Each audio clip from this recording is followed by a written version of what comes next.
ടോളജി haematology എന്ന ആ ടോപ്പിക്കിനെ കുറിച്ചാണ് നമ്മൾ പഠിക്കാൻ പോകുന്നത്. Study of sin. ക്ലാസ്സുകൾ നയിക്കുന്നത് നമ്മുടെ സഹോദരി ലവ്ലി ജോർജ് ആണ്. So over to sister Lovely George for the study on haematology. ദൈവനാമത്തിന് മഹത്വം ഉണ്ടാകട്ടെ. ഏതാണ്ട് ഒരു മാസത്തിന് ശേഷമാണ് നമ്മൾ വീണ്ടും ദൈവവചന പഠനത്തിന് വേണ്ടി കൂടിയിരിക്കുന്നത്.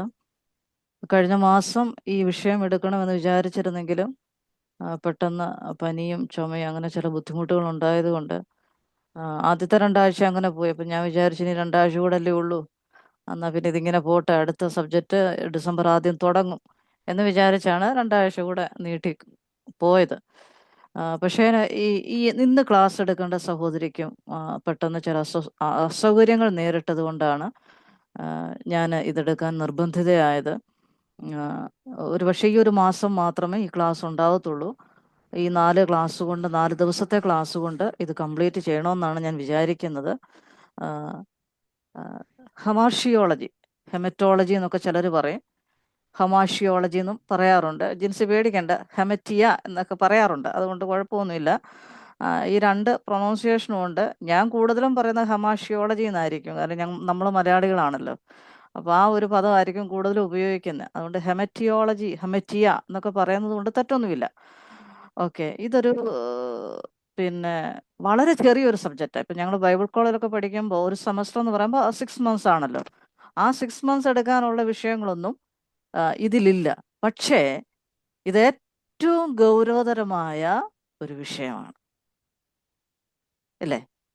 എല്ലാ കാലത്തും മനുഷ്യൻ മനസ്സിലാക്കിയിരിക്കേണ്ടതും ശ്രദ്ധിക്കേണ്ടതും പഠിച്ചിരിക്കേണ്ടതും അറിഞ്ഞിരിക്കേണ്ടതും ജീവിതത്തിൽ ക്രമീകരിക്കേണ്ടതുമായ ഒരു വിഷയത്തെക്കുറിച്ചാണ് ഇന്നു മുതൽ തുടർന്നുള്ള ക്ലാസ്സുകളിൽ നമ്മൾ ചിന്തിക്കാൻ പോകുന്നത്. ഞാൻ ആദ്യമേ പറയട്ടെ, ഞാൻ ഒരിക്കലും ഇവിടെ ഇരിക്കുന്ന ആരും പഠിപ്പിക്കുകയല്ല, അങ്ങനെ ഒരിക്കലും തെറ്റിദ്ധരിക്കരുത്. ഞാൻ മനസ്സിലാക്കിയ ചില കാര്യങ്ങൾ നമ്മൾ ഒന്നിച്ചത് ഡിസ്കസ് ചെയ്യുന്നു, അത്രയേ ഉള്ളൂ. ഇവിടെ അധ്യാപിക, കുട്ടികൾ അങ്ങനത്തെ നിലപാടുകളൊന്നും ഇല്ല കേട്ടോ. നമ്മളെല്ലാം സഹോദരങ്ങളാണ്. ഇവിടെ ആൻറ്റിമാരാണ് കൂടുതലിരിക്കുന്നത്. അതുകൊണ്ട് പഠിപ്പിക്കുകയാണെന്നൊരു ധാരണയെ വേണ്ട. നമ്മൾ ഒന്നിച്ചാണ് ഈ കാര്യങ്ങൾ ചിന്തിക്കുന്നത്. അപ്പം ഞാൻ ഈ സത്യം പറഞ്ഞാൽ എനിക്ക് പാവശാസ്ത്രം എന്നൊക്കെയുള്ള വിഷയം കേട്ടിട്ട് തന്നെ വല്ലാത്തൊരു പേടി തോന്നുന്നു. പക്ഷേ നമ്മുടെ സഹോദരിമാരൊക്കെ എന്നോട് പറഞ്ഞു ഇങ്ങനെ ഒരു സബ്ജക്റ്റ് കേൾക്കണമെന്ന് താല്പര്യമുണ്ട്. അതുപോലെ അധ്യാപകരായിട്ടുള്ള സഹോദരങ്ങളും അങ്ങനെ പറഞ്ഞു. എനിക്ക് പക്ഷെ വളരെ ഇൻട്രസ്റ്റീവായിട്ടുള്ള പിന്നെ എല്ലാവരും ഒരുപോലെ, ഞാൻ മനസ്സിലാക്കിയതുപോലെ എല്ലാവരും ഒരുപോലെ ഇത് മനസ്സിലാക്കണമെന്ന് ആഗ്രഹമുള്ളത് കൊണ്ട് മാത്രമാണ് ഈ സബ്ജക്റ്റ് എടുക്കാനായിട്ട് താല്പര്യമായത്. അപ്പോൾ ഈ പാപം എന്ന വിഷയത്തെക്കുറിച്ച് ഒരു ധാരാളം അറിവുകൾ നമുക്കുണ്ട്, അല്ലേ? ഇപ്പോൾ കർത്താവായ യേശുക്രിസ്തു തന്നെ നമുക്കറിയാം, ഫിലിപ്പിയ ലേഖനത്തിൽ പറയുന്നുണ്ട്, അവൻ ദൈവമായിരുന്നവൻ ദൈവത്തോടുള്ള സമത്വം മുറുകെ പിടിച്ചു കൊള്ളണം എന്ന് വിചാരിക്കാതെ ദാസരൂപമെടുത്ത് വേഷത്തിൽ മനുഷ്യനായി വിളങ്ങി ഈ ഭൂമിയിലേക്ക് വന്നത് എന്തിനു വേണ്ടിയായിരുന്നു വാസ്തവത്തിൽ? ഉത്തരം പറയാം പ്ലീസ്. എന്തിനു വേണ്ടിയാ? പാപപരിഹാരത്തിനായിട്ട്. പാപപരിഹാരത്തിന് വേണ്ടിയാ. മനുഷ്യൻ പാപം ചെയ്തതുകൊണ്ട് ആ പാപത്തിൽ നിന്നും രക്ഷിക്കാനും ഉദ്ധരിക്കാനും വിടുവിക്കാനും വേണ്ടിയൊക്കെയാണ് കർത്താവായ ക്രിസ്തു ഈ ഭൂമിയിലേക്ക് വന്നത്. പാപം മനുഷ്യനെ തകർക്കും, പാപം മനുഷ്യനെ നിരാശപ്പെടുത്തും, പാപം മനുഷ്യനെ ഒന്നുമല്ലാത്തവനാക്കി മാറ്റും.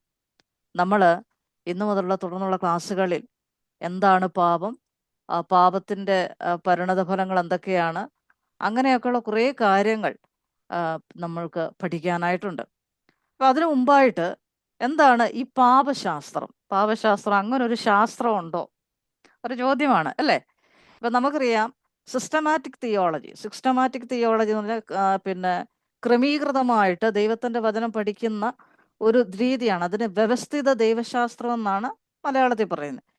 അത് ഏതാണ്ട് 12 ടൈപ്പ് ഓഫ് തിയോളജി ഉണ്ടെന്നാണ് നമ്മൾ പഠിക്കുന്നത്. തിയോളജി മൊത്തത്തിൽ നമ്മൾ ചിന്തിക്കുമ്പോൾ ഞാൻ ജസ്റ്റ് ഒന്ന് പറഞ്ഞു വിടാം. വ്യത്യസ്ത മാനദണ്ഡങ്ങൾ അടിസ്ഥാനമാക്കി വിവിധ രീതികളിൽ നമുക്ക് ദൈവശാസ്ത്ര വിഷയങ്ങൾ പഠിക്കാനായിട്ട് സാധിക്കും. അതിനെ വ്യത്യസ്ത രീതികളിൽ അതിനെ വിഭാവനം ചെയ്യുന്നുണ്ട്. അതൊന്നെന്ന് പറയുന്നത് ഉപജ്ഞാതാവിൻ്റെ പേരിൽ അറിയപ്പെടുന്ന ദൈവശാസ്ത്രം എന്ന് പറഞ്ഞാൽ ചില തിയോളജികൾ ചിലർ ആരംഭിച്ചിട്ടുണ്ട്, ചില വ്യക്തികൾ ആരംഭിച്ചിട്ടുണ്ട്. അങ്ങനെയുള്ള ചില തിയോളജികളുണ്ട്. ഉദാഹരണം നമ്മൾ കേട്ടിട്ടുണ്ട് കാൽവിനിസ്റ്റ് തിയോളജി. കാൽവിനിസ്റ്റ് ആശയങ്ങൾ എന്നൊക്കെ നമ്മൾ കേട്ടിട്ടുണ്ടല്ലോ. അതിലൊന്നാണ് കാൽവിനിസ്റ്റ് തിയോളജി. മറ്റൊന്നാണ് ലൂതറൻ തിയോളജി. ഇതൊക്കെ ഏതെങ്കിലും ഒരു വ്യക്തി ആരംഭിച്ച അവരുടെ പേരിൽ അറിയപ്പെടുന്ന തിയോളജികളാണ്, ദൈവശാസ്ത്രങ്ങളാണ് ഇതൊക്കെ. ഈ സാധ്യമായിരിക്കുന്നിടത്തോളം പ്രിയപ്പെട്ടവർ വീഡിയോ ഒന്ന് ഓൺ ചെയ്തു വെച്ചാൽ നല്ലതായിരിക്കും കേട്ടോ. അത് ബൈബിൾ സ്റ്റഡിക്ക് മാത്രമല്ല, നമ്മുടെ എല്ലാ മീറ്റിങ്ങിനും. മൊബൈൽ ഡാറ്റ ഉപയോഗിക്കുന്നവരോടല്ല ഞാൻ പറയുന്നത്, വീട്ടിൽ വൈഫൈ ഉള്ളവർ കഴിവതും വീഡിയോ ഓൺ ചെയ്ത് ശുശ്രൂഷകൾ സഹകരിക്കാൻ നല്ലതാണ്. രണ്ടാമത്തെ, അപ്പം നമ്മൾ പറഞ്ഞത് ഉപജ്ഞാതാവിൻ്റെ പേരിൽ അറിയപ്പെടുന്ന ദൈവശാസ്ത്രം, അത് കാൽവിനിസ്റ്റ് തിയോളജിയുണ്ട്, ലൂതറൻ തിയോളജിയുണ്ട്. മറ്റൊന്ന് ഉറവിടം അടിസ്ഥാനമാക്കി നടത്തുന്ന ദൈവശാസ്ത്രങ്ങൾ. അതിലൊന്നാണ് റിവീൽഡ് തിയോളജി, പ്രകാശിത ദൈവശാസ്ത്രം. പ്രകാശിതം എന്ന് പറഞ്ഞാൽ, ഇപ്പോൾ യേശു ലോകത്തിന്റെ വെളിച്ചമാണ് എന്ന് പറയുമ്പോൾ എന്താണ് വെളിച്ചം? വെളിച്ചത്തെ മാത്രം ബേസ് ചെയ്തുകൊണ്ട് നടത്തുന്ന ഒരു ദൈവശാസ്ത്ര പഠനരീതി, അതിനെയാണ് റിവീൽഡ് തിയോളജി. അതിനൊരു സോഴ്സ് ആണ് പ്രധാനം. ആ സോഴ്സിനെ അടിസ്ഥാനമാക്കിയാണ് ആ തിയോളജി രൂപീകരിച്ചിട്ടുള്ളത്. മറ്റൊന്നാണ് നാച്ചുറൽ തിയോളജി, പ്രകൃതിയെ ബേസ് ചെയ്തുകൊണ്ടുള്ള ദൈവശാസ്ത്രം. ഇല്ലേ? ആകാശം ദൈവത്തിന്റെ മഹത്വത്തെ വർണ്ണിക്കുന്നു, ആകാശവിധാനം അവന്റെ കൈവേലയെ പ്രസിദ്ധമാക്കുന്നു. ഇല്ലേ? ദൈവത്തിന്റെ സൃഷ്ടിജാലങ്ങൾ ദൈവത്തെ സ്തുതിക്കുന്നു. അപ്പോൾ ദൈവത്തിന്റെ സൃഷ്ടിയിലുള്ളതാണ് ഈ മനുഷ്യനും ഈ പ്രകൃതിയെല്ലാം. അല്ലേ? അപ്പൊ ഈ ജീവജാലങ്ങളും പ്രകൃതിയെല്ലാം ദൈവത്തെ വാഴ്ത്തുന്നു എന്ന ആശയത്തെ മുൻനിർത്തിക്കൊണ്ടാണ് ഈ നാച്ചുറൽ തിയോളജി അല്ലെങ്കിൽ പ്രകൃതിയോട് ബന്ധപ്പെട്ട തിയോളജി, ദൈവശാസ്ത്രം. മറ്റൊന്നാണ് ഇവാഞ്ചലിസ്റ്റിക് തിയോളജി, സുവിശേഷ വിഹിത ദൈവശാസ്ത്രം. സുവിശേഷ വിഹിത ദൈവശാസ്ത്രം, അത് വിശദീകരിക്കേണ്ട ആവശ്യമില്ലല്ലോ. പിന്നെ അടുത്തത് വരുന്നതാണ് ഈ കണ്ടന്റ് അടിസ്ഥാനമാക്കിയുള്ള ദൈവശാസ്ത്രങ്ങൾ, ഉള്ളടക്കം അടിസ്ഥാനമാക്കി വരുന്ന ദൈവശാസ്ത്രങ്ങൾ. നമ്മൾ അതൊക്കെ പലതും കേട്ട്, അതിൽ ചിലതൊക്കെ ഈ സിസ്റ്റമാറ്റിക് തിയോളജിയിലുണ്ട്. ഒന്ന് ബിബ്ലിക്കൽ തിയോളജി. ബിബ്ലിക്കൽ തിയോളജി എന്ന് പറയുന്നത് എന്താ? വേദപുസ്തകത്തിലെ പ്രധാന വിഷയങ്ങളെ അടിസ്ഥാനമാക്കി നടത്തുന്ന പഠനശാഖ, ദൈവശാസ്ത്ര മേഖലയാണ് ബിബ്ലിക്കൽ തിയോളജി എന്ന് പറയുന്നത്. മറ്റൊന്നാണ് ഫണ്ടമെന്റൽ തിയോളജി, മൗലിക ദൈവശാസ്ത്രം, ഫണ്ടമെന്റൽ തിയോളജി. അടുത്തത് വരുന്നതാണ് ഹിസ്റ്റോറിക്കൽ തിയോളജി, ചരിത്രപര ദൈവശാസ്ത്രം എന്ന് പറഞ്ഞാൽ ദൈവവചനം ദൈവവചനത്തോട് അടിസ്ഥാനപ്പെടുത്തി പലപ്പോഴും ചരിത്രം, ഇപ്പൊ അപ്പോസ്തല പ്രവൃത്തിയൊക്കെ ചരിത്രമാണ് അല്ലെ, ചരിത്ര പുസ്തകങ്ങൾ ധാരാളമുണ്ട്. അപ്പൊ അതിനെ ബേസ് ചെയ്ത് നടത്തുന്ന ദൈവശാസ്ത്ര പഠന രീതിയാണ് ഈ ഹിസ്റ്റോറിക്കൽ തിയോളജി എന്ന് പറയുന്നത്. മറ്റൊന്നാണ് എത്തിക്കൽ തിയോളജി, നൈതിക ദൈവശാസ്ത്രം, എത്തിക്കൽ തിയോളജി. അടുത്തത് പ്രാക്ടിക്കൽ തിയോളജി, പ്രായോഗിക ദൈവശാസ്ത്രം. അടുത്തൊരു കാര്യം കൂടെ പറഞ്ഞ് നമ്മൾ വിഷയത്തിലേക്ക് കിടക്കുകയാണ്. ഇനി രീതി അവലംബമാക്കി നടത്തുന്ന ദൈവശാസ്ത്ര പഠനങ്ങൾ. ഒന്ന്, നമ്മൾ കഴിഞ്ഞ മുമ്പിലത്തെ സബ്ജക്റ്റ് ബൈബിൾ സ്റ്റഡി മെത്തേഡ് പഠിച്ചായിരുന്നു. അതിലൊരു പ്രധാന വിഷയമാണ് ഹെർമന്യൂട്ടിക്സ്, അല്ലെ? വ്യാഖ്യാനം എന്നുള്ളത്. അപ്പോൾ ഈ ദൈവവചനം വ്യാഖ്യാനിക്കുന്നതുമായിട്ട് ബന്ധപ്പെട്ടുള്ള ഒരു ശാസ്ത്ര ശാഖ തന്നെ ഇത് ഉണ്ട്. അതായത് എക്സജറ്റിക്കൽ തിയോളജി, EXEGETICAL, എക്സജറ്റിക്കൽ തിയോളജി. അതിന് വ്യാഖ്യാനപര ദൈവശാസ്ത്രം എന്നാണ് പറയുന്നത്. ഇനി മറ്റൊന്ന് ഡോഗ്മാറ്റിക് തിയോളജി, സൈദ്ധാന്തിക ദൈവശാസ്ത്രം. അപ്പോൾ എക്സജറ്റിക്കൽ തിയോളജി, ഡോഗ്മാറ്റിക് തിയോളജി, അതിൽ ഉൾപ്പെടുന്നതാണ് ഈ systematic theology. Okay, systematic theology എന്ന് പറയുമ്പോൾ രീതി അവലംബമാക്കി നടത്തുന്ന പഠന ശാസ്ത്രശാഖയാണ്. ഈ സിസ്റ്റമാറ്റിക് തിയോളജിയിലെ ഒരു വിഭാഗമാണ് നമ്മൾ ഇന്നു മുതൽ പഠിക്കുന്ന ഹമാഷിയോളജി. ഇത്രയും പറയാനായിട്ടാണ് ഞാൻ ഇത്രയും കാര്യങ്ങൾ പറഞ്ഞു വന്നത്. അപ്പം സിസ്റ്റമാറ്റിക് തിയോളജി ഏതാണ്ട് 12 ആയിട്ട് തിരിച്ചിട്ടുണ്ട്. അത് ഞാനൊന്ന് പറയാം, നിങ്ങൾ എഴുതിയെടുക്കുന്നുണ്ടാവുമല്ലോ അല്ലേ? ഞാനൊന്ന് പറയാം. ഒന്ന്, ബിബ്ലിയോളജി. ഇതിനു മുമ്പ് ഇവിടെ ക്ലാസ് എടുത്തിട്ടുള്ളതാണ്. വേദപുസ്തക ശാസ്ത്രം, ബിബ്ലിയോളജി. നമ്പർ 1 ബിബ്ലിയോളജി, വേദപുസ്തക ശാസ്ത്രം. 2 തിയോളജി, ദൈവശാസ്ത്രം. ഈ തിയോളജി എന്ന് പറയുമ്പോൾ അതിൽ ദൈവത്തിന്റെ അസ്തിത്വം, ദൈവത്തിന്റെ പേരുകൾ, ദൈവത്തിന്റെ സ്വരൂപം, ദൈവത്തിന്റെ ട്രിനിറ്റി, അതുപോലെ ക്രിയേഷൻ, അതുപോലെ ഈ ഭരണം, ഇങ്ങനെയുള്ള വിഷയങ്ങളെല്ലാം വരുന്നുണ്ട്. ഈ തിയോളജിയാണ് പ്രോപ്പർ തിയോളജി എന്നൊക്കെ പറഞ്ഞുകൊണ്ടൊക്കെ പറയുന്നത് ഇതിൽ വരുന്ന ചില സബ്ജക്റ്റുകളാണ്. അപ്പോൾ ദൈവശാസ്ത്രം. മൂന്നാമത്തത് ക്രിസ്റ്റോളജി, ക്രിസ്തു ശാസ്ത്രം. യേശു ക്രിസ്തുവിൻ്റെ ആളത്വം, അതുപോലെ ക്രിസ്തുവിൻ്റെ ഇൻകാർണേഷൻ, ജഡാവതാരം, ഇതിനെക്കുറിച്ചുള്ള വിശദമായ പഠനമാണ് ഈ ക്രിസ്തു വിജ്ഞാനിയും അല്ലെ ക്രിസ്തു ശാസ്ത്രം. അതിൽ പിന്നെ യേശു ക്രിസ്തുവിൻ്റെ മനുഷ്യത്വം ഒരു പ്രധാന വിഷയമാണ്, യേശു ക്രിസ്തുവിൻ്റെ ദൈവത്വം ഒരു പ്രധാന വിഷയമാണ്. അതിനോട് ഉൾപ്പെടുത്തിയാണ് ക്രിസ്തുവിൻ്റെ ഇൻകാർണേഷനും മറ്റു കാര്യങ്ങളൊക്കെ നമ്മൾ പഠിക്കുന്നത്. അടുത്ത വിഷയമാണ്, നാലാമത്തേതാണ് ന്യൂമറ്റോളജി അല്ലെങ്കിൽ പരിശുദ്ധാത്മ ശാസ്ത്രം. Numerology spelling PNEUMATOLOGY, numerology. പരിശുദ്ധാത്മ ശാസ്ത്രം ഓൾറെഡി നമ്മൾ ഇവിടെ എടുത്തതാണ്. പരിശുദ്ധാത്മാവിൻ്റെ ആളത്വം, പരിശുദ്ധാത്മാവിൻ്റെ ദൈവത്വം, പരിശുദ്ധാത്മാവിൻ്റെ പ്രവർത്തനം, അതുപോലെ തന്നെ പരിശുദ്ധാത്മാവുമായിട്ട് ബന്ധപ്പെട്ട ആത്മീയ വരങ്ങൾ, കൃപാവരങ്ങൾ അല്ലേ, അതുപോലെ ആത്മീയ ഫലങ്ങൾ, ഇതെല്ലാം പരിശുദ്ധാത്മ ശാസ്ത്രത്തിൽ വരുന്ന വിഷയങ്ങളാണ്. മറ്റൊന്നാണ് ഏഞ്ചലോളജി. ഏഞ്ചലോളജിയും ഓൾറെഡി നമ്മൾ ഇവിടെ എടുത്തിട്ടുള്ള സബ്ജക്റ്റാണ് ഏഞ്ചലോളജി. എന്താണ്? പിന്നെ ദൂതശാസ്ത്രം. അത് കഴിഞ്ഞ് വരുന്നത് ആറാമത്തേത് ഡിമനോളജിയാണ്. ഡിമനോളജി എന്ന് പറഞ്ഞാൽ എന്താണ്? ഭൂതശാസ്ത്രം. ഈ സാത്താനെയും ഏതാ അതെ, സാത്താനെയും അവന്റെ ദൂതന്മാരെയും കുറിച്ചൊക്കെയുള്ള ഒരു പഠനമാണ് ഈ ഭൂതശാസ്ത്രം എന്ന് പറയുന്നത്. ചിലര് അതിനെ രണ്ടായിട്ട് തരം തിരിച്ച് പഠിപ്പിക്കുന്നുണ്ട്. അതായത് സൈറ്റനോളജിയും ആൻഡ് ഡിമനോളജി എന്നൊക്കെ പറഞ്ഞിട്ട് അവര് ഡിമനോളജി എന്നൊക്കെ, അതായത് സാത്താനെ കുറിച്ചും ഒരു പഠനമുണ്ട്, ഭൂതങ്ങളെ കുറിച്ചുമൊക്കെ പഠനമുണ്ട്. സാത്താനെ കുറിച്ചൊക്കെ പഠിച്ചൊക്കെ വെക്കും, നല്ലതാകട്ടെ, ഒത്തിരി കാര്യങ്ങൾ നമുക്ക് മനസ്സിലാക്കാനായിട്ട് പറ്റും. അപ്പം ഇതാണ് ഡിമനോളജിയിൽ വരുന്നത്. മറ്റൊന്നാണ്, ഏഴാമത്തേതാണ് ആന്ത്രോപോളജി, നരവംശാസ്ത്രം. മറ്റ് മലയാളത്തിൽ മനുഷ്യവിജ്ഞാനീയം എന്നും നമുക്കതിനെ പറയാം. അതിൽ ആന്ത്രോപോളജിയിൽ ഉൾപ്പെടുത്തിയിരിക്കുന്ന മനുഷ്യന്റെ സൃഷ്ടി, മനുഷ്യന്റെ ഘടന, മനുഷ്യന് പറ്റിയ വീഴ്ച, അതുപോലെ മനുഷ്യന്റെ ഭാവി എന്തായിത്തീരും, ഇതെല്ലാം ആ വിഷയത്തിൽ ഉൾപ്പെടുന്നുണ്ട്. അതിനുശേഷം വരുന്ന സബ്ജക്റ്റാണ് ഹമാഷിയോളജി അല്ലെങ്കിൽ പാപശാസ്ത്രം എന്നുള്ളത്. അതിലാണ് വരുന്നത് പാപത്തിന്റെ ഉൽപ്പത്തി തുടങ്ങിയിട്ടുള്ള പാപം എന്താണ്, പാപത്തിന്റെ ഉൽപ്പത്തി എന്താണ്, പാപത്തിന്റെ കോൺസിക്വൻസസ് എന്താണ്, പാപം എങ്ങനെ നമ്മിൽ വസിക്കുന്നു അല്ലെങ്കിൽ അതിനുള്ള സാഹചര്യങ്ങൾ എന്താണ്, ഇങ്ങനെയുള്ള കാര്യങ്ങളെ കുറിച്ചൊക്കെ വ്യക്തമായിട്ട് പറയുന്നതാണ് ഹമാഷിയോളജി. ഒൻപതാമത്തേതാണ് സോറ്റീരിയോളജി, രക്ഷാതത്വശാസ്ത്രം. SOTERIOLOGY, സോറ്റീരിയോളജി, രക്ഷാതത്വശാസ്ത്രം. അത് നമുക്കറിയാം. രക്ഷയെക്കുറിച്ച് നമ്മൾ ഇവാഞ്ചലിസത്തിൽ ആവർത്തിച്ച് അതിനെക്കുറിച്ച് നമ്മൾ സംസാരിച്ചിരുന്നു. യേശുക്രിസ്തു വരുന്നവിടെ നമുക്ക് ലഭിച്ച രക്ഷയെക്കുറിച്ചുള്ള ഒരു പഠനമാണ് അതിൽ ഉൾപ്പെടുത്തിയിരിക്കുന്നത്. ഇനി അടുത്തത് 10ാമത്തേതാണ് എക്ലീഷിയോളജി, സഭാ തത്വശാസ്ത്രം. സഭയെക്കുറിച്ചുള്ള, സഭയുടെ സ്ഥാപനം, സഭയുടെ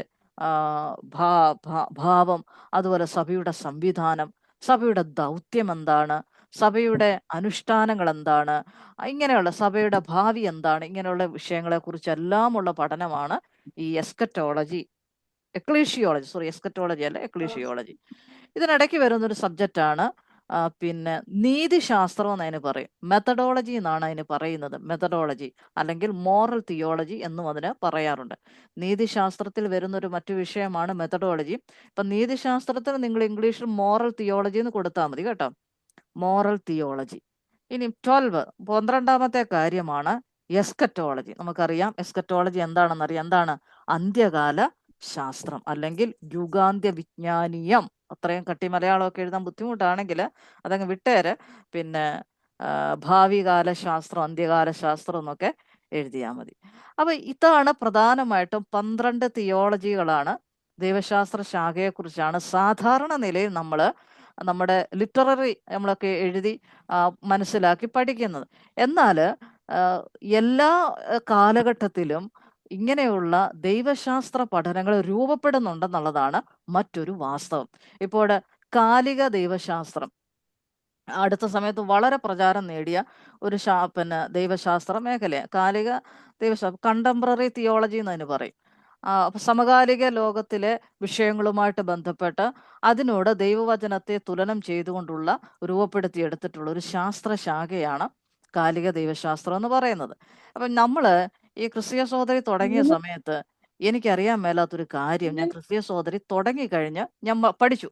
അതായത് ഈ ക്രിസ്തീയ സഹോദരിയുടെ ഈ പ്രവർത്തനങ്ങളൊക്കെ അങ്ങോട്ട് തുടങ്ങിക്കഴിഞ്ഞപ്പം പിന്നെ നമ്മളിത് തുടങ്ങുന്ന സമയത്ത് ആധുനിക സാങ്കേതിക വിദ്യകളൊക്കെ എങ്ങനെ ദൈവനാമ മഹത്വത്തിന് വേണ്ടി ഉപയോഗിക്കാം, അതാണ് അത്ര മാത്രം. അങ്ങനെയാണ് ഈ വാട്സപ്പ് അല്ലെങ്കിൽ ഇതൊക്കെ എങ്ങനെ ഉപയോഗിക്കാം അതിനെക്കുറിച്ച് ചിന്തിച്ചാണ് ഡിജിറ്റൽ മേഖല എങ്ങനെ ഉപയോഗിക്കാം. പക്ഷെ ഞാൻ ഈ കോവിഡിൻ്റെ സമയത്ത് നമ്മുടെ ഈ പോസ്റ്ററുകൾ, നമ്മുടെ പ്രോഗ്രാംസ് ഒക്കെ ഇങ്ങനെ പബ്ലിഷ് ആയപ്പോൾ സമയത്ത് എൻ്റെ ഒരു ഫ്രണ്ട് എന്നെ വിളിച്ചിട്ട് എന്നോട് ചോദിച്ചു.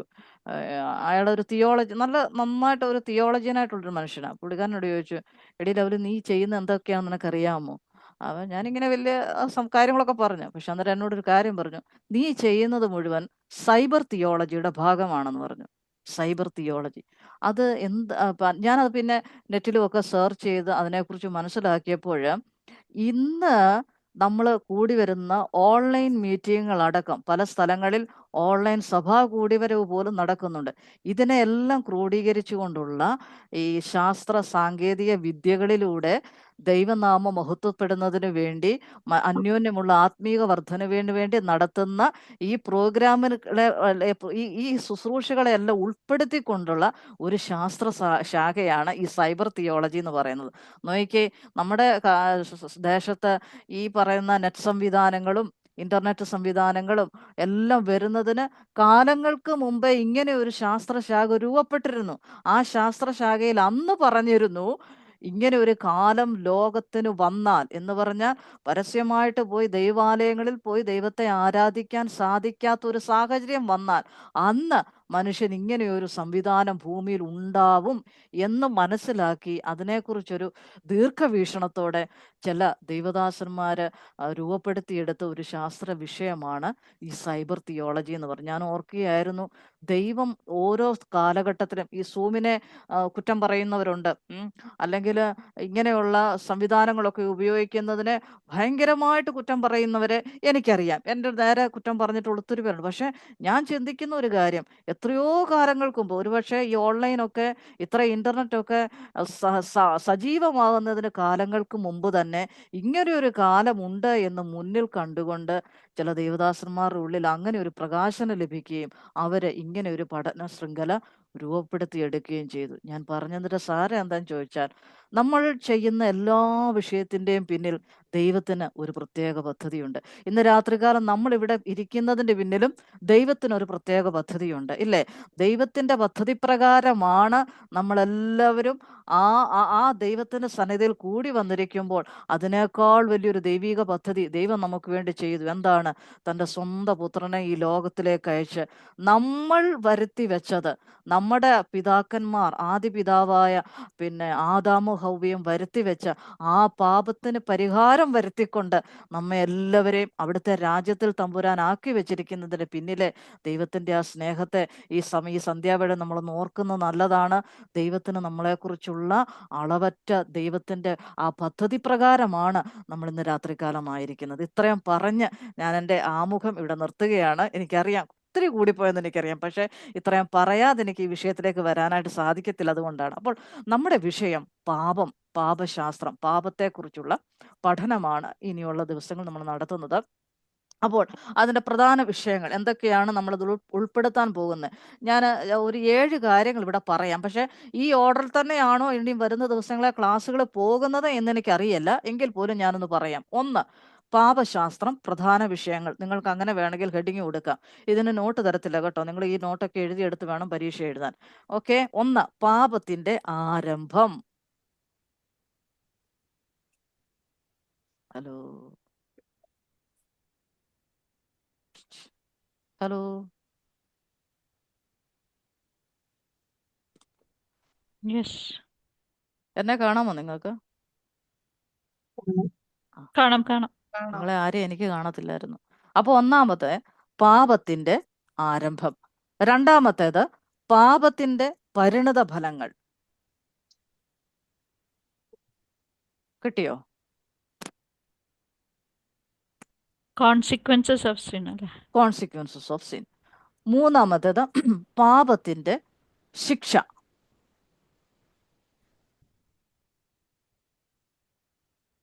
അത് ഓക്കെ അല്ലേ?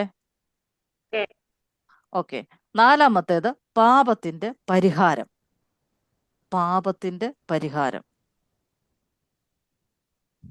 ഓക്കെ. അഞ്ചാമത്തേത് പാപത്തിന്റെ സ്വഭാവങ്ങൾ.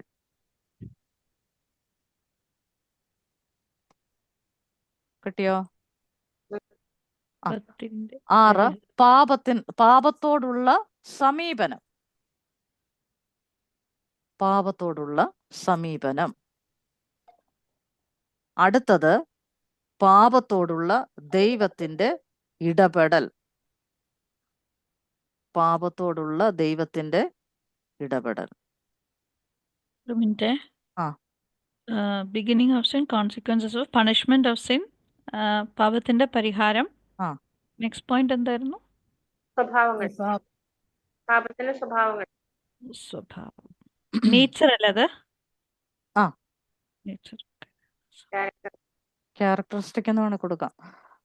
6 പാപത്തോടുള്ള സമീപനം. 7 പാപത്തോടുള്ള ദൈവത്തിന്റെ ഇടപെടൽ. കിട്ടിയല്ലോ എല്ലാം. അപ്പൊ ഈ പാപശാസ്ത്രം എന്ന വിഷയത്തോട് ബന്ധപ്പെട്ട് പ്രധാനമായിട്ടും ഇത്രയും വിഷയങ്ങളാണ് നമ്മൾ കവർ ചെയ്യാനായിട്ട് ആഗ്രഹിക്കുന്നത്. ഈ ഓർഡറിൽ തന്നെ പോകുമോ എന്ന് എനിക്ക് ഉറപ്പില്ല, പക്ഷേ നമുക്ക് നോക്കാം കേട്ടോ. ദൈവം സഹായിക്കട്ടെ. അപ്പം എന്താണ് പാപം? നമുക്കിനി വിഷയത്തിലേക്ക് വരാം. പാപം എന്തുവാ? Missing the mark. Missing the mark. പിന്നെ തെറ്റ്. Anything below the standard expected by God. കുഴപ്പമില്ല. ദൈവത്തിനെതിരായിട്ട് വരുന്ന ദൈവീക കൽപ്പനയ്ക്ക്, ദൈവീക കാര്യങ്ങൾക്കെതിരായിട്ട് വരുന്ന എല്ലാം പാപമാണ്. ദൈവത്തിന്റെ ആലോചനയ്ക്കും ദൈവത്തിന്റെ ഇഷ്ടത്തിനും എതിരായി വരുന്നതെല്ലാം പാപമാണ്. അതാണ് ശരിക്കും നമ്മൾ സമ്മതിക്കേണ്ടത്.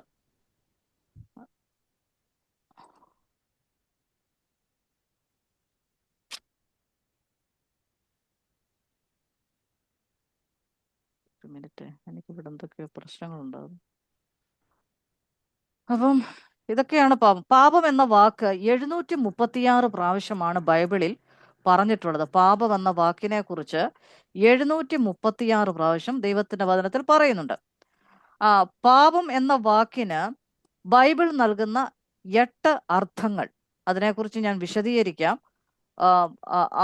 അതിലൊന്ന് ലക്ഷ്യം തെറ്റുക എന്നുള്ളതാണ്. ഇപ്പോൾ നമ്മൾ ചിന്തിക്കുമ്പോൾ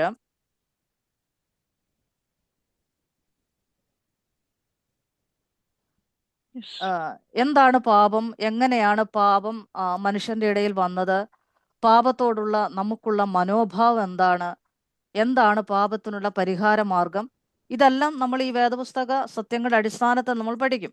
അപ്പോൾ അതിനു മുമ്പായിട്ട് ഈ പാപം എന്താണെന്നും അതിൻ്റെ അർത്ഥം എന്താണെന്നും നമുക്കൊന്ന് പഠിക്കും. നമ്മൾ ആദ്യമേ പറഞ്ഞു ഹമാഷിയോളജി എന്ന വാക്ക് നമ്മൾ ഉപയോഗിക്കുന്നുണ്ട് പിന്നെ എന്ന് നമ്മൾ പറഞ്ഞു.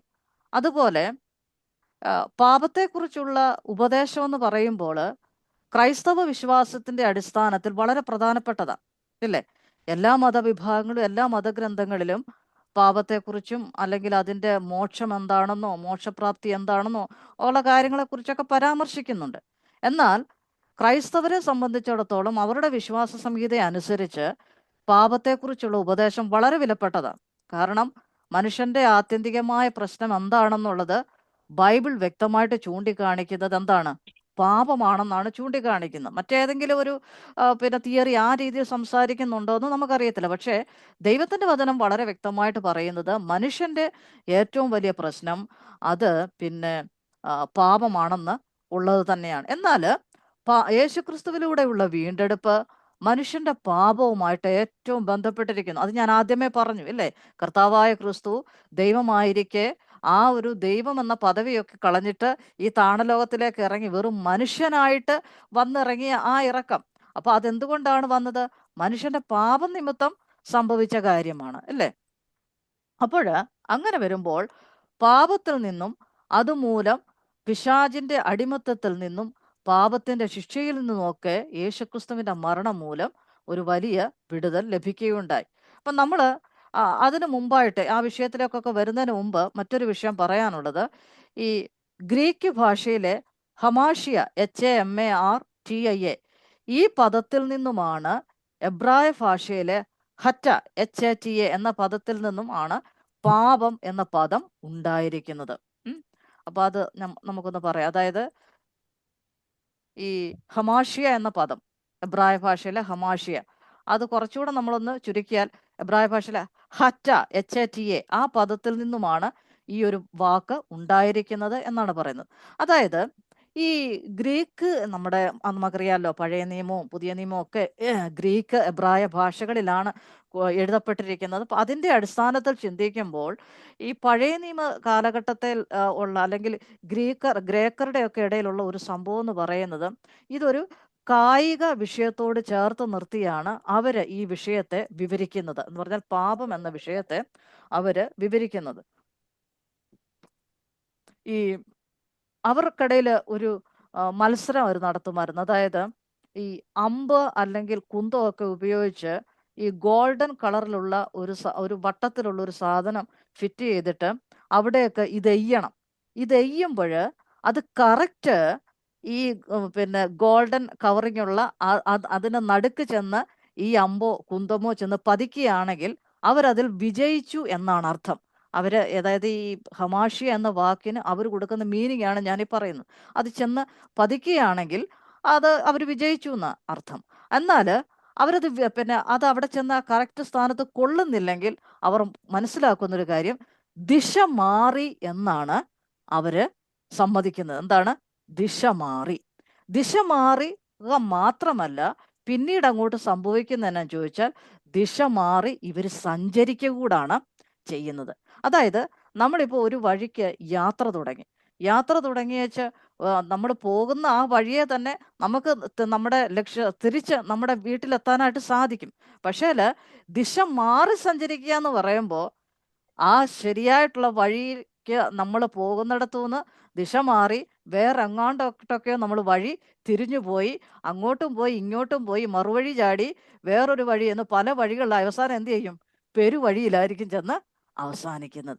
ഇത് തന്നെയാണ് പാപത്തെക്കുറിച്ചും ഗ്രേക്കർ കൊടുക്കുന്ന നിർവചനം. എന്ന് പറഞ്ഞാൽ ലക്ഷ്യം തെറ്റുക. മനസ്സിലായോ? ഈ ഹമാഷിയ എന്ന വാക്കിന് അവർ കൊടുക്കുന്ന അർത്ഥമെന്ന് പറയുന്നത് ലക്ഷ്യം തെറ്റുക എന്നുള്ളതാ. അപ്പോൾ ലക്ഷ്യം തെറ്റുമ്പോൾ ദിശ മാറുന്നു. ലക്ഷ്യം തെറ്റുമ്പോൾ ദിശ മാറി എന്ന് മാത്രമല്ല, ദിശ മാറി സഞ്ചരിക്കേണ്ടി വരുന്നു.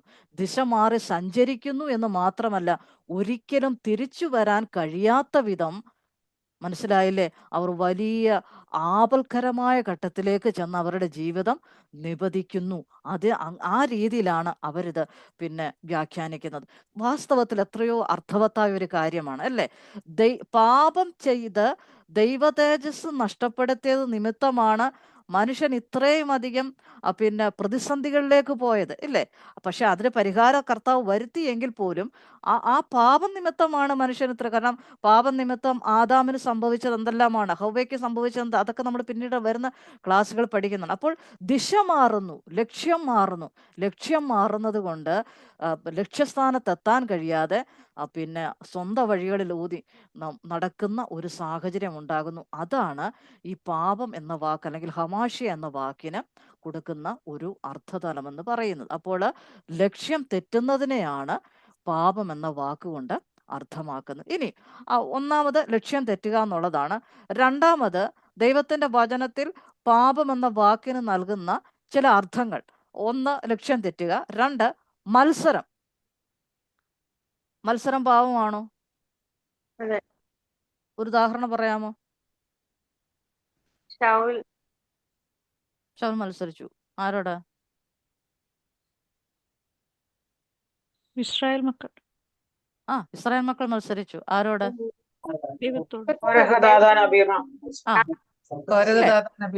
ഇവരെല്ലാം മത്സരിച്ചത് കൊണ്ട് എന്താ സംഭവിച്ചേ? അതിന്റെ പരിണത ഫലങ്ങൾ അവര് അനുഭവിക്കുകയുണ്ടായി. മൂന്നാമത്തെ വിഷയം, മനഃപൂർവ്വം വഴി മാറി പോകുക.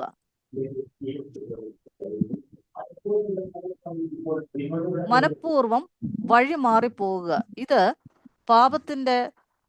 പാപത്തെ കുറിച്ച് ബൈബിളിൽ കൊടുത്തിരിക്കുന്ന ഒരു വിഷയമാണ്. മനഃപൂർവ്വം വഴി മാറിപ്പോവുക. ഈ അനാത്മീയതയിലേക്ക് പോകുന്നതിനെ നമുക്ക് അങ്ങനെ പറയാനായിട്ട് സാധിക്കും. ഇപ്പം പിന്നെ മുമ്പേ നമ്മൾ പറഞ്ഞതുപോലെ ദൈവത്തിനെതിരായി നമ്മൾ ചെയ്യുന്നതെല്ലാം പാപമാണ് അല്ലേ? ഞാൻ എപ്പോഴും വിശ്വസിക്കുന്ന ഒരു കാര്യമുണ്ട്, ഞാനും എൻ്റെ ദൈവവുമായിട്ടുള്ള ബന്ധത്തിന് തടസ്സം വരുന്നത് എന്തും എന്താണ്? പാപമാ അല്ലേ? പിന്നെ ഞാൻ എൻ്റെ ഉത്തരവാദിത്തങ്ങളിൽ നിന്നും മാറി സഞ്ചരിക്കുന്നുണ്ടെങ്കിൽ ഞാൻ തികച്ചും ചെയ്യുന്നത് പാപമാണ്. ഇപ്പം ഞാൻ എൻ്റെ ഫാമിലി, എൻ്റെ കുടുംബജീവിതത്തിൽ ഞാൻ അദ്ദേഹത്തിന് കൊടുക്കേണ്ട സ്ഥാനം കൊടുക്കാതെ എൻ്റെ ഇഷ്ടപ്രകാരമാണ് ഞാൻ ജീവിക്കുന്നതെങ്കിൽ ഞാൻ ചെയ്യുന്നത് തെറ്റാണ്. ദൈവത്തിൻ്റെ സന്നിധിയിൽ അത് പാപമാണ്. കാരണം ഭർത്താവിനെ അനുസരിക്കാനും ഭർത്താവിന് കീഴ്പ്പെടാനും ഒക്കെയാണ് ദൈവത്തിൻ്റെ വചനം നമ്മളോട് പറയുന്നത്. അപ്പോൾ ഞാനത് ചെയ്യാതിരുന്നു കഴിഞ്ഞാൽ തീർച്ചയായും ഞാൻ ചെയ്യുന്ന എന്താണ്? പാപമാണ്. അപ്പോൾ ഉത്തരവാദിത്തമുണ്ട്. എൻ്റെ പേരൻസിനെ ഞാൻ നോക്കാതിരുന്നാൽ അത് പാപമാണ്. കാരണം മാതാപിതാക്കളെ നോക്കേണ്ടത് നമ്മുടെ ഉത്തരവാദിത്തമാണ്. സഹവിശ്വാസികളെ നമ്മൾ കാണാതിരിക്കുന്നത്, കൂട്ടുവിശ്വാസികളുടെ വേദന നമ്മൾ മനസ്സിലാക്കാതിരിക്കുന്നത്, ഒന്ന് ചിന്തിച്ചു നോക്കി. അങ്ങനെ പാപത്തെക്കുറിച്ച് പറയുമ്പോൾ എവിടെയെല്ലാം ആ പാപത്തിന്റെ കണികകൾ തിങ്ങിക്കിടക്കുന്നു നമ്മളൊന്ന് ചിന്തിച്ചു നോക്കി. അപ്പോൾ വഴിമാറിപ്പോകുക എന്ന് പറയുന്നത് ഒരു പാപപ്രവൃത്തിയാണ്. ഇനി മറ്റൊന്ന്, വഴിവിട്ട് ഉഴന്നു നടക്കുക. നമുക്കറിയാം, ദൈവത്തിന്റെ സന്നിധിയിൽ നിന്ന് മാറി സഞ്ചരിക്കുമ്പോൾ തന്നെ അതെന്താണ്? വഴിവിട്ടുള്ള സഞ്ചാരം അല്ലേ? ഒരപഥ സഞ്ചാരം. എങ്ങോട്ടാ പോകുന്നതെന്ന് അറിയത്തില്ല, എന്തുവാ ചെയ്യുന്നതെന്നില്ല അറിയത്തില്ല, ആരോട് എന്നാ പറയണ്ടേന്ന് അറിയത്തില്ല, എങ്ങനെ പ്രതികരിക്കണമെന്ന് അറിയത്തില്ല. വായി തോന്നുന്നെല്ലാം നമ്മൾ എന്ത് ചെയ്യും? വിളിച്ചു പറയും. എന്തോ ഈ സമനില നഷ്ടപ്പെട്ടവരെ പോലെ. അപ്പം നമുക്കറിയാം, നമ്മൾ ഈ പിന്നെ ഒരു സ്റ്റേബിൾ അല്ലാത്ത രീതി സംസാരിക്കുമ്പോഴേ ഓർത്തോണം, പരിശുദ്ധാത്മാവ് നമ്മിലുണ്ടോ എന്ന് പോലും ഒന്ന് നമ്മളൊന്ന് ചിന്തിക്കണം. കാരണം എന്താ? നിയന്ത്രണം നമ്മളിൽ നിന്ന് നഷ്ടപ്പെട്ടു പോകുകയാണ്. നമ്മുടെ നിയന്ത്രണം അറിയില്ല, പരിശുദ്ധാത്മാവിൻ്റെ ഇല്ല. അപ്പം ഈ വഴിവിട്ട് ഉഴന്ന് നടക്കുക എന്ന് പറയുമ്പോൾ ഒരു ലക്ഷ്യബോധമില്ലാതെ സ്വന്തം ഇഷ്ടപ്രകാരം എന്തെങ്കിലുമൊക്കെ ആയി പോട്ടെ എന്ന് വിചാരിച്ച് ജീവിക്കുന്ന ജീവിതം. ചിലർ പറയാറുണ്ട്, എന്തേലും അങ്ങ് ആയി പോകട്ടെ. അങ്ങനെ എന്തേലും ആയി പോകാനുള്ളതാണോ നമ്മുടെ ജീവിതം? നമ്മുടെ ജീവിതത്തിനൊരു ലക്ഷ്യസ്ഥാനമുണ്ട്, നമ്മൾ അതിലേക്കൊക്കെ വരുന്നുണ്ട്. ഇനി അടുത്തത്, ദ്രോഹം ചെയ്യുക. നമ്മൾ പിന്നെ ദ്രോഹവും ചെയ്യാറില്ലല്ലോ അല്ലേ? ആർക്കും നമ്മൾ പ്രത്യേകിച്ച് ദ്രോഹമൊന്നും ആരോടും ചെയ്യാറില്ല. ഒരാളെ കുറ്റം പറയുന്നതും ദ്രോഹ അല്ലേ? എവിടെയോ കേട്ട കാര്യം, സത്യവുമായിട്ട് യാതൊരു ബന്ധവുമില്ലാത്ത കാര്യം പറഞ്ഞു പിടിപ്പിക്കുന്നതും ദ്രോഹം.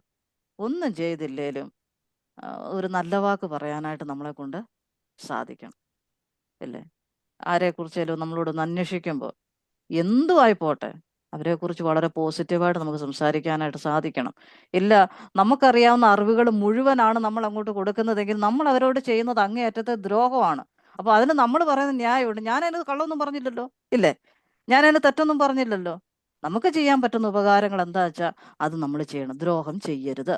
അടുത്തത്, വേണ്ടാതനം ചെയ്യുക. എനിക്കതിൻ്റെ മീനിങ് അങ്ങോട്ട് കറക്റ്റ് കിട്ടുന്നില്ല കേട്ടോ. വേണ്ടാതനം ചെയ്യുക സാധാരണ നമ്മൾ ഉപയോഗിക്കുന്ന ഒരു വാക്കാണ്, വേണ്ടാതനം എന്നുള്ളത്. എന്ന് പറഞ്ഞാൽ എന്തായിരിക്കും എൻ്റെ അർത്ഥം? മേരിയാൻറ്റി? ആവശ്യമില്ലാത്ത കാര്യം ചെയ്യും. ആവശ്യമില്ലാത്ത വേണ്ടാത്ത വേണ്ടാത്ത കാര്യങ്ങൾ, ദൈവത്തിന് ഇഷ്ടമല്ലാത്ത കാര്യങ്ങൾ എന്ന് വേണം നമുക്കതിനെ നിർവചിക്കാം. മറ്റൊന്നാണ് ദുഷ്ടത. അയ്യോ, ദുഷ്ടത പ്രവർത്തിക്കുക. എങ്ങനെയാ അതിനെയൊക്കെ എക്സ്പ്ലെയിൻ ചെയ്യുന്നത്? അതിനെക്കുറിച്ച് പറയണോ? ദൈവത്തിന് നിരക്കാത്തതെല്ലാം ദുഷ്ടതയാ അല്ലേ? ഇല്ല, അല്ല. അപ്പൊ ഏറ്റവും കൂടുതൽ ഈ ആത്മീക ജീവിതത്തോടുള്ള ബന്ധത്തില് പാവപ്രവൃത്തി വരുന്നത് വ്യക്തിബന്ധങ്ങളുടെ അടിസ്ഥാനത്തിലാണ് അല്ലേ? വ്യക്തിബന്ധങ്ങളുടെ അടിസ്ഥാനത്തിൽ നമ്മൾ ഓരോരുത്തരോടും ഇടപെടുന്ന രീതികൾ, അവരെ മനസ്സിലാക്കുന്ന രീതികൾ, പിന്നെ അങ്ങനെ വരുമ്പോൾ നമ്മളൊരു വ്യക്തിയെക്കുറിച്ച് മോശമായിട്ട് ചിന്തിക്കുന്നത് പോലും എന്താണ്? പാവമാണ്. എത്ര ക്ലിയർ ആയിട്ട് നമ്മൾ കാര്യങ്ങൾ കേട്ടാലും നമുക്ക് നമ്മുടേതായ ഒരു ചിന്താഗതിയുണ്ട് അല്ലേ? നമ്മളായിട്ട് അതിന് കുറച്ച് പൊടിപ്പും തൊങ്ങലും വെച്ചിട്ട് ഈ ആവശ്യമില്ലാത്തതൊക്കെ ചിന്തിക്കുന്ന. ഞാൻ മേരിയാൻ്റെയും കൂടെ കഴിഞ്ഞ ദിവസം കുറച്ച് കാര്യങ്ങൾ സംസാരിച്ചപ്പോൾ മേരിയാൻ്റി എന്തോ പറഞ്ഞപ്പോൾ മേരിയാൻ്റി പെട്ടെന്ന് എന്നോട് ക്ഷമ പറഞ്ഞു, ദൈവത്തോട് ക്ഷമ പറഞ്ഞു. കാരണം മേരിയാൻ്റിക്ക് അത് ശരിയായില്ല എന്ന് തോന്നി. അതെനിക്കും സംഭവിച്ചിട്ടുണ്ട്. ഞാനും മേരിയാൻ്റിയോട് അങ്ങനെ പറഞ്ഞിട്ട്, അയ്യോ ആൻറ്റി സോറി എന്ന് പറഞ്ഞ ഞാനും പറഞ്ഞിട്ടുള്ള ഒത്തിരി സന്ദർഭങ്ങളുണ്ട്. അപ്പോൾ നമ്മൾ ഈ ആവശ്യമില്ലാത്ത കാര്യങ്ങൾ ചിന്തിക്കുക, പ്രവർത്തിക്കുക, വിചാരിക്കുക, ഇതെല്ലാം പാപത്തിന്റെ പരിധി വരുന്നത്. മറ്റൊന്ന്, അന്യായം ചെയ്യുക. ന്യായമല്ലാത്ത കാര്യങ്ങൾ ചെയ്യുക. ന്യായത്തോടെ പെരുമാറാനായിട്ട് നമുക്ക് പലപ്പോഴും കഴിയുന്നില്ല. ഇതും പാപത്തിന്റെ ഒരു വലിയ പ്രകടനമായിട്ടാണ് നമുക്ക് മനസ്സിലാക്കാനായിട്ട് കഴിയുന്നത്. അപ്പോൾ പാപത്തെക്കുറിച്ചുള്ള സമഗ്രമായ ഒരു പഠനം അതാണ് ഹമാഷിയോളജി എന്ന ഈ വിഷയം കൊണ്ട് നമ്മൾ ഉദ്ദേശിക്കുന്നത്. ഇനി പാപം എന്താണ്? ചില ചില ചില പിന്നെ പോയിന്റ്സ് ഞാൻ അതിനെക്കുറിച്ച് പറയാം. പാപം എന്താണ്? Sin is a transgression of the law of God. പാപം ദൈവത്തിന്റെ നിയമത്തിന്റെ ലംഘനമാണ്, അല്ലേ? നമ്മളിതാണ് ആദ്യം മുതലേ പറഞ്ഞുകൊണ്ടിരുന്നത്. പാപം എന്താണ്? ദൈവത്തിന്റെ നിയമത്തിന്റെ ലംഘനമാണ്. ദൈവം തമ്പുരാൻ നമുക്ക് ഒരുപാട് നിയമങ്ങൾ തന്നിട്ടുണ്ട്. ആ നിയമത്തെ നമ്മൾ ലംഘിക്കുമ്പോൾ ദൈവത്തോട് നമ്മൾ എന്ത് ചെയ്യുകയാണ്? പാപം ചെയ്യുകയാണ്. മറ്റൊന്ന്, പാപം ദൈവത്തിന്റെ നിലവാരവുമായിട്ട് ബന്ധപ്പെട്ട് ചേർന്ന് പോകാത്തതാണ്. അയ്യോ, പാപം ദൈവത്തിന്റെ നിലവാരവുമായിട്ട് ചേർന്ന് പോകുന്നില്ല. ദൈവത്തിന്റെ നിലവാരം ഏതാ?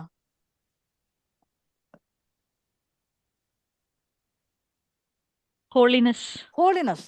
ദൈവത്തിന്റെ പിന്നെ നിലവാരം എന്ന് പറയുന്നത് വിശുദ്ധനായിരിക്കും, അല്ലെ? പഴയ നിയമത്തിൽ ഉടനീളം, പുതിയ നിയമത്തിൽ പലരും അത് കോട്ട് ചെയ്ത് എഴുതിയിട്ടുണ്ട്. ഞാൻ വിശുദ്ധനാകിയാൽ നിങ്ങളും വിശുദ്ധരായിരിപ്പീൻ, അല്ലെ? അപ്പോൾ വിശുദ്ധി എന്നുള്ളതാണ് ദൈവത്തിന്റെ നിലവാരം. അപ്പോൾ ആ നിലവാരത്തിന് എതിരായിട്ടുള്ള ഒരു പ്രവൃത്തിയാണ് നമ്മൾ പാപം ചെയ്യുമ്പോൾ പുറത്തു വരുന്നത്.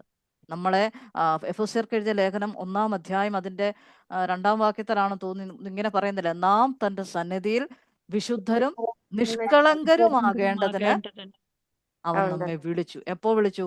ലോകസ്ഥാപനത്തിന് മുമ്പേ വിളിച്ചു. നമ്മളെ വിശുദ്ധരും നിർമ്മലരും നീതിമാന്മാരും ഒക്കെ ആക്കി കർത്താവ് തീർത്തിരിക്കുക. ഈ വിശുദ്ധന്മാരും വിശുദ്ധമതികളും എന്നുള്ളത് നമ്മുടെ ഒരു പദവിയാണ്. പക്ഷെ അത് പദവിയിൽ മാത്രം എന്ത് ചെയ്യരുത്? ഒതുങ്ങരുത് എന്നാണ് ദൈവവചനത്തിലുടനീളം നമ്മൾ കാണുന്നത്. അപ്പോൾ പാപം എന്ന് പറയുന്നത് ദൈവത്തിന്റെ നിലവാരത്തോട് ഒട്ടും യോജിക്കുന്നില്ല, ദൈവത്തിന്റെ നിലവാരത്തോട് അല്പം പോലും അനുരൂപപ്പെടുന്നില്ല എന്നുള്ളതാണ് യാഥാർത്ഥ്യം. ഇനി മറ്റൊന്ന്, പാപം മനുഷ്യന്റെ ഉള്ളിലെ ഒരു തത്വമാണ്. അയ്യോ, അപ്പൊ പാപം എവിടുന്ന് വന്ന സാധന? ദൈവം പറഞ്ഞിട്ടാണോ നമ്മൾ പാപം ചെയ്യുന്നേ? ദൈവം പറഞ്ഞോ നമ്മളോട് എപ്പോഴേലും പാപം ചെയ്യാൻ? പറഞ്ഞോ? ഇല്ല. അത് മനുഷ്യന്റെ ഉള്ളിൽ പിന്നെ ഉരുത്തിരിഞ്ഞ, മനുഷ്യന്റെ ഉള്ളിൽ തുടങ്ങിയ ഒരാശയമാണ് ഈ പാപം എന്നുള്ളത്. ഈ പാപത്തിന്റെ ഒരു പ്രത്യേകത എന്നാന്ന് ചോദിച്ചാൽ, സത്യം പറഞ്ഞാല് നമുക്കെല്ലാവർക്കും അറിയാം പാപം ചെയ്യരുത്. നമ്മളെല്ലാവരും പ്രാർത്ഥിക്കും, കർത്താവേ ഞാൻ പാപം ചെയ്യാതെ നിന്റെ സന്നിധി നിൽക്കാനുള്ള കൃപ എനിക്ക് തരണേ എന്നൊക്കെ നമ്മൾ ദൈവത്തോട് എപ്പോഴും പറയാറ്. മറ്റുള്ളവരോട് നമ്മൾ പറയുന്നുണ്ട് പാപം നിങ്ങൾ ചെയ്യരുത്. പിള്ളേരോടൊക്കെ നമ്മൾ പറയും പാപം ചെയ്യരുത്. പാപത്തിനെതിരെയാണ് എപ്പോഴും നമ്മുടെ സംസാരം. പക്ഷെ നമ്മളൊക്കെ ഏറ്റവും കൂടുതൽ ചെയ്യുന്നത് എന്താണ്? അതെന്തുകൊണ്ടായിരിക്കും? ഉദാഹരണം, ഇപ്പം യൂട്യൂബില് റീൽസ് കിട്ടും, ഇൻസ്റ്റാഗ്രാമിൽ കിട്ടും, ഫേസ്ബുക്കിൽ റീൽസ് ആണോ സ്റ്റോറി ആണോ ജിൻസി? എനിക്ക് സ്റ്റോർട്സ്. അപ്പൊ ഇതെല്ലാം ഉണ്ട്. നമ്മൾ അങ്ങോട്ട് ഇരുന്നിട്ട് നമുക്കറിയാം ജോലി ഉണ്ടെന്നറിയാം, അല്ലെ ബൈബിൾ സ്റ്റഡിക്ക് കയറണമെന്നറിയാം, മീറ്റിങ്ങിന്, സഹോദരിയുടെ മീറ്റിംഗ് രാവിലെ 10:30 ബുധനാഴ്ച ഉണ്ട്, ഇതൊക്കെ നമുക്കറിയാം. പക്ഷെ നമ്മളിങ്ങനെ റീൽസ് ഇങ്ങനെ മാറ്റി മാറ്റി മാറ്റി മാറ്റി ആ ഇരിപ്പ് 2 മണിക്കൂർ അങ്ങ് ഇരിക്കാന്ന് വെക്കുക. നമ്മൾ അതിന് അഡിക്റ്റായി, അല്ലേ? നമ്മൾ റീൽസിന് അഡിക്റ്റായി. അപ്പോൾ നമുക്കതിൽ നിന്ന് രക്ഷപ്പെടാൻ പറ്റുന്നില്ല. എന്തുകൊണ്ടാണ് ഇത് സംഭവിക്കുന്നത്? ഈ റീൽസ് ഇങ്ങനെ കാണുന്നത് എന്തുകൊണ്ടാ? നമുക്കറിയാം, പാപസ്വഭാവം കൊണ്ടാണ്. അതിനകത്ത് കുറെ കൂടെ ചിന്തിച്ചു കഴിഞ്ഞാൽ എന്തായിരിക്കും ഈ റീൽസ് ഇങ്ങനെ കാണാനായിട്ട് പിന്നെയും പിന്നെയും പ്രേരിപ്പിക്കുന്നത്? ഒന്ന് പറഞ്ഞേ. ഒരു രസം, ഒരു രസം, അല്ലേ? ഒരു രസം. അതാണ് പാവത്തിന്റെ പ്രത്യേകത. പാവം ചെയ്യാൻ നല്ല രസമാ. എന്നോട് പിണങ്ങല്ലോ കേട്ടോ.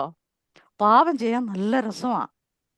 അതുകൊണ്ടാണ്, കാരണം പാപം ചെയ്യാൻ രസമായതുകൊണ്ടാണ് നമ്മൾ ഇത്ര ഇൻട്രസ്റ്റോടെ അതിലായി പോകുന്നത്. കേട്ടോ, എല്ലാവരും ഇങ്ങനെ ഞെട്ടിത്തെറിച്ച് എന്നെ നോക്കുന്നുണ്ടോ? പാപം ചെയ്യാൻ രസമാ. പാപം ചെയ്യാൻ രസമായതുകൊണ്ടാണ് നമ്മൾ പിന്നെ അത് ആസ്വദിക്കുന്നു. തെറ്റാണെന്നറിഞ്ഞിട്ടും നമ്മൾ അതിന്റെ പുറകെ പോകുന്നു. അത് പാടില്ല എന്നറിയാമെങ്കിലും നമ്മൾ അതിന്റെ പുറകെ പോകുന്നു. ഈ കർണരസമാകുമാറി ഈ ചില ആൾക്കാരുടെ പിന്നെ നുണയും കുറ്റമൊക്കെ കേട്ടുകൊണ്ടിരിക്കാൻ നമുക്ക് വലിയ ഇഷ്ടമാണ്. എന്താണെന്നറിയാമോ? കേൾക്കാൻ ഭയങ്കര രസമാണ്. അതാണ് മനുഷ്യന്റെ ഈ പാപത്തിലേക്ക് മനുഷ്യനെ അടുപ്പിക്കും. നമ്മൾ എപ്പോഴും നമ്മൾ പറയാറുണ്ടല്ലോ, ഈ പിശാച് വരുന്നത് ഈ നമ്മുടെ ഒരു ധാരണ എന്ന് പറയുമ്പോൾ ഈ പിന്നെ ഭയങ്കര കറുത്ത ഒരു രൂപം, ഈ ഒനിഡ പരസ്യത്തിലെ ആളെ ഉണ്ടല്ലോ, ആ മനുഷ്യനെയാണ് നമ്മുടെ മനസ്സിൽ രണ്ട് കൊമ്പൊക്കെ വെച്ച് പിന്നെ നാക്കൊക്കെ വെളിച്ചാടിച്ച് ഇങ്ങനെ വരുന്നു, എന്തോ ഒരു ഭീമാകാരമായ രൂപമായിട്ടാണ് നമ്മൾ പലപ്പോഴും സാത്താന്റെ ചിത്രം മനസ്സിൽ കാണുന്നത്. പക്ഷെ സാത്താൻ അങ്ങനെ തന്നെ വരാവുന്ന വല്ല നിർബന്ധമുണ്ടോ? നല്ല സുന്ദരിയായ ഒരു സ്ത്രീയുടെ രൂപത്തിൽ, ഒരു സിനിമാ നടിയുടെ രൂപത്തിൽ, ഒരു സിനിമാ നടന്റെ രൂപത്തിൽ സാത്താൻ എന്നെ വന്നൂടെ? നമ്മെ ഈ ആകർഷിക്കാനായിട്ട് അവൻ എന്ത് തന്ത്രം ഉപയോഗിക്കും. അതുകൊണ്ടാ പൗലോസ് പറഞ്ഞത്, സാത്താന്റെ തന്ത്രങ്ങളെ നിങ്ങൾ അറിയാത്തവരല്ലല്ലോ. ഇപ്പൊ എനിക്കറിയാം, പണ്ട് എൻ്റെ കല്യാണത്തിന് മുമ്പ് ഞങ്ങളുടെ വീട്ടിൽ ഒരു ആന്റി ഇങ്ങനെ സ്ഥിരമായിട്ട് വരും. ഈ ആന്റി ഞങ്ങളുടെ വീട്ടിൽ വരും, ഞാൻ അവിടെ ഉണ്ടെങ്കിൽ ഭയങ്കര ആത്മീയം പറച്ചിലാണ്. പിന്നെ പ്രാർത്ഥനയെക്കുറിച്ചായി, പുള്ളിക്കാരിക്ക് അറിയാൻ വയ്യാത്ത പ്രാർത്ഥനയെക്കുറിച്ചുള്ള വാക്യങ്ങളില്ല. ഞാൻ കുറ്റം പറയല്ലോ കേട്ടോ, ഞാനൊരു കാര്യം നിങ്ങളുടെ അടുത്ത് പറയാം. ഇതേ ആള് അടുത്ത വീട്ടിൽ ചെല്ലുമ്പോൾ പറയുന്നത് എന്താ സംഭവം എന്നറിയോ? സീരിയലിനെ കുറിച്ചായിരിക്കും പറയുന്നത്. നമ്മുടെ അടുത്ത് വരുമ്പോൾ ആത്മീയതയെ കുറിച്ച് പറയും, അവിടെ ചെല്ലുമ്പോൾ സീരിയലിനെ കുറിച്ച് പറയും, അപ്പുറത്ത് ചെല്ലുമ്പോൾ ടോപ്പിക്ക് വേറെയാ. ഇതെന്താ കൊണ്ടാ? ഇതൊക്കെ സാത്താന്റെ ഒരു രീതിയാ. അപ്പൊ ഈ ആത്മീയ വർത്തമാനങ്ങളെല്ലാം കേൾക്കുമ്പോൾ നമ്മൾ ഓർക്കും, അയ്യോ അവർ ഫുള്ളി സ്പിരിച്വലാ. അപ്പൊ ഇങ്ങനെയൊക്കെ പിശാചിന് നമ്മളെ സമീപിക്കാനായിട്ട് കഴിയും. ഇതുപോലെ തന്നെയാണ് ഏദൻ തോട്ടത്തില് പിശാച് എങ്ങനെ വന്നു? പാമ്പിന്റെ രൂപത്തിൽ വന്നു. ഞാൻ ഒരിക്കലും കരുതുന്നില്ല പാമ്പുമായിട്ട് ആ സ്ത്രീ സംസാരിക്കണമെന്നുണ്ടെങ്കിൽ വെറും ഒരു പാമ്പ്, സാധാരണ പാമ്പിനെ കാണുമ്പോൾ ഏത് മനുഷ്യനും പേടിയാ, അങ്ങനെ ഒരു പിന്നെ പാമ്പാ വന്നതെങ്കിൽ തീർച്ചയായിട്ടും ഈ ഹവ്വ അവരോട് സംസാരിക്കാൻ തയ്യാറാവത്തില്ല. അവളെ പിന്നെ ആകർഷിക്കുന്ന രീതിയിൽ എന്തോ ഒന്നാണ് അവിടെ വന്നത്. ഒരുപക്ഷെ നമുക്ക് മനസ്സിലാക്കാൻ വേണ്ടി ആയിരിക്കും ഈ ഒരു പ്രയോഗമൊക്കെ അവിടെ നടത്തിയിട്ടുള്ളതെന്ന്. ഇതിനകത്ത് ഞാൻ ഈ പറയുന്നതിനകത്ത് വേറെ അടിസ്ഥാനപരമായിട്ടുള്ള കാര്യങ്ങളൊന്നും, എൻ്റെ ചിന്തയാ പറയുന്നത്. ഇത് ആര് കയറി പിടിക്കരുത് കേട്ടോ, എൻ്റെ ചിന്തയായി പറയുന്നത്. അപ്പോൾ അവള് സംസാരിച്ചപ്പം പിശാചിന് ഒരു കാര്യം മനസ്സിലായി, ഇവളെ വീഴ്ത്താന് പറ്റുമെന്ന്. ദൈവം ഞങ്ങളോട് പറഞ്ഞിട്ടുണ്ട്, തിന്നരുതെന്ന് മാത്രമല്ല തൊടുക പോലും അരുത്. ഈ തൊടുക പോലത്തിനകത്ത് ആ കയറി പിശാച് പിടിച്ചാന്നാ ഞാൻ മനസ്സിലാക്കുന്നത്. എന്നാ ചോദിച്ചു കഴിഞ്ഞാൽ സാത്താന് മനസ്സിലായി ഇവളെ വീഴ്ത്താന് നല്ല അവസരമാണ്. കാരണം ഇവൾ ഇച്ചിരി ഇലാബറേറ്റ് ചെയ്ത് സംസാരിക്കുന്ന ആളാണ്, അതുകൊണ്ട് കുഴപ്പമില്ല, ഇവളെ പിടിക്കാം. ആദ്യം പിടിച്ചത് ആരെയാ? ഇവളെയാ പിടിച്ചത്. അതിനെക്കാട്ടി ഒരു രസം, ആ ദൈവം തമ്പുരാൻ വന്ന് ആദാമിനോട് ചോദിച്ചു, പിന്നെ നീ എവിടാ? അത് ഞാൻ നഗ്നനാ, എനിക്ക് വരാൻ പറ്റത്തില്ല. അതെന്താ കാര്യം? അത് ഞാൻ തോട്ടത്തിൽ നിൽക്കുന്ന ആ വൃക്ഷത്തിന്റെ ഫലം തിന്നരുതെന്ന് ഞാൻ പറഞ്ഞത് നീ തിന്നോ? അപ്പോൾ ഉടനെ ഇവൻ പറയാ, അത് അവള് തന്നിട്ടാന്ന്. അപ്പോഴും അവന്റെ കുറ്റമല്ല സമ്മതിക്കുന്നേ, അവള് തന്നതുകൊണ്ടാ. കണ്ട, ഇങ്ങനെയൊക്കെയാണ് പാപപ്രവൃത്തികൾ നമ്മുടെ ഉള്ളിലേക്ക് വരുന്നതും നമ്മളെ വീഴ്ത്തിക്കളയുന്നത്. അപ്പം ഞാൻ പറഞ്ഞു വന്നത്, ഈ പാപം എന്നുള്ള വിഷയം ഭയങ്കര രസമാണ്. അതുകൊണ്ടാണ് വീണ്ടും വീണ്ടും ഇതൊക്കെ തെറ്റാണെന്ന് അറിയാമായിട്ടും നമ്മൾ ഇത് ചെയ്തു പോകുന്നു. ഞാൻ ഒന്ന് ചിന്തിച്ചു നോക്കിയേ, എത്രയോ കാര്യങ്ങൾ പറയുമ്പോഴും പ്രവർത്തിക്കുമ്പോഴും നമുക്കറിയാം ഇത് തെറ്റാണെന്ന് നമുക്കറിയാം. പക്ഷെ എന്നാലും നമ്മൾ എന്ത് ചെയ്യും? നമ്മളത് ചെയ്യും, ഇല്ലേ? നമുക്കറിയാം അത് വേണ്ടാത്തതാണെന്ന് നമുക്കറിയാം, പക്ഷെ എന്നാലും നമ്മളത് ചെയ്യും. അതുകൊണ്ട് ഈ പാപം എന്ന വിഷയത്തിന്റെ പിന്നിലെ പൈശാചിക സ്വഭാവത്തെ തിരിച്ചറിഞ്ഞ് അതിനെ നേരിടാനായിട്ട് നമുക്ക് കഴിയണം. ഇന്ന് നമുക്ക് ഇത്രയും ഭാഗം മാത്രം പറഞ്ഞ് ഞാനിവിടെ നിർത്താൻ ആഗ്രഹിക്കുക. എന്നാന്ന് ചോദിച്ചാൽ അടുത്ത വിഷയത്തിലേക്ക് പോയി കഴിഞ്ഞാൽ ഇന്ന് തീരത്തില്ല, എങ്ങും എത്തത്തില്ല. അതുകൊണ്ട് ഞാനിവിടെ അവസാനിപ്പിക്കുകയാണ്. ഇത്രേ പറഞ്ഞുള്ളൂ. പാപം എന്താണ്? പാപം എന്താണെന്ന് പറഞ്ഞില്ല. ഹമാഷിയ എന്ന വാക്കിനെ കുറിച്ച് മാത്രമേ നമ്മൾ സംസാരിച്ചിട്ടുള്ളൂ. അതുകൊണ്ട് വരും ദിവസങ്ങളിലെ ക്ലാസ്സുകളിൽ വളരെ പ്രാർത്ഥനയോടെ നമുക്ക് അടുത്ത് വരാം. ഇതിനെക്കുറിച്ച് വിശദമായിട്ട് നമുക്ക് പഠിക്കാനായിട്ടുണ്ട്. പിന്നെ അതിനുള്ള നോട്ടുകളും കാര്യങ്ങളും ഞാൻ കൃത്യമായിട്ട് പറഞ്ഞു തരാം. നിങ്ങളത് എഴുതിയെടുക്കുക. അതിൻ്റെ അടിസ്ഥാനത്തിൽ മാത്രം എക്സാം എഴുതുക. ദൈവം നമ്മളെ സഹായിക്കട്ടെ. പിന്നെ പൗലോസ് പറയുന്നൊരു വാക്യമുണ്ട്, പാപത്തോട് പോരാടുന്നത് നിങ്ങൾ പ്രാണത്യാഗത്തോടെ ഇതുവരെ എതിർത്ത് നിന്നിട്ടില്ല. അപ്പോൾ പാപം എന്ന വിഷയത്തോട് പൂർണ്ണമായും എതിർക്കേണ്ടത് ഒരു ദൈവപൈതൽ എന്ന നിലയിൽ നമ്മുടെ ഓരോരുത്തരുടെയും ആവശ്യമാണ്. കാരണം അതിക്രമങ്ങളാലും പാപങ്ങളാലും മരിച്ചവരായിരുന്ന നമ്മെ അവിടുത്തെ വിലയേറിയ രക്തം തന്ന് കർത്താവ് നമ്മളെ വീണ്ടെടുത്ത് ഒരു സ്വസ്ഥമായ സ്ഥാനത്ത് നമ്മളെ ആക്കി വെച്ചിരിക്കുമ്പോൾ ആ കർത്താവിന് വേണ്ടി നമ്മൾ ഏറ്റവും ഉപേക്ഷിക്കേണ്ടതും ഒരു കാരണവശാലും എടുക്കരുതാത്തതുമായ ഒരു വിഷയമാണ് പാപമെന്നുള്ളത്. ആ വിഷയത്തെക്കുറിച്ച് വരുന്ന ക്ലാസ്സുകളിൽ നമുക്ക് കൂടുതലായിട്ട് പഠിക്കാം. കർത്താവ് നമ്മെ സഹായിക്കട്ടെ. Thank you. Thank you sister lovely. വളരെ അനുഗ്രഹിക്കപ്പെട്ട ഒരു ബൈബിൾ ക്ലാസ് നമുക്കിന്ന്